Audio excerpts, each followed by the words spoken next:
మీరు ఈ ప్రవాహాన్ని చూస్తున్నారా? ఈ ప్రవాహం సముద్రంలో కలవటం కోసం ఎంతో దూరం నుంచి ప్రవహిస్తూ రావాల్సి ఉంటుంది. ఏ జలమైతే కింద ప్రవహించకుండా పైకి లేవాలి అనుకుంటుందో అది కలగా మారి తన అస్తిత్వాన్నే పోగొట్టుకుంటుంది.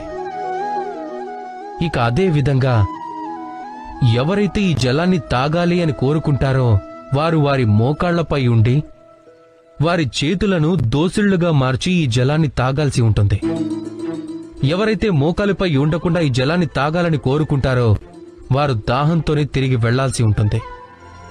కొందరు ఇదే విషయాన్ని మర్చిపోయి వారు ప్రేమని పొందాలి అని కోరుకుంటూ ఉంటారు. వారి కోరికైతే ఎంతో స్వచ్ఛమైనదే అయ్యుండొచ్చు, కానీ ఆ ప్రేమ సమక్షంలో వారు తగ్గాలి అనుకోరు. ఇది సంభవం కాదు కదా.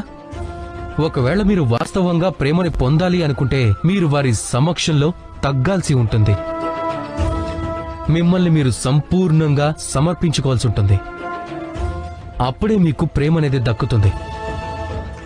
గుర్తుంచుకోండి, ప్రేమనే ఈ మధురమైన జలాన్ని తాగటం కోసం మీరు ఈ జలాన్ని శ్రద్ధ ఇంకా ఆదర్శంగా తాగాల్సి ఉంటుంది. రాధాకృష్ణ.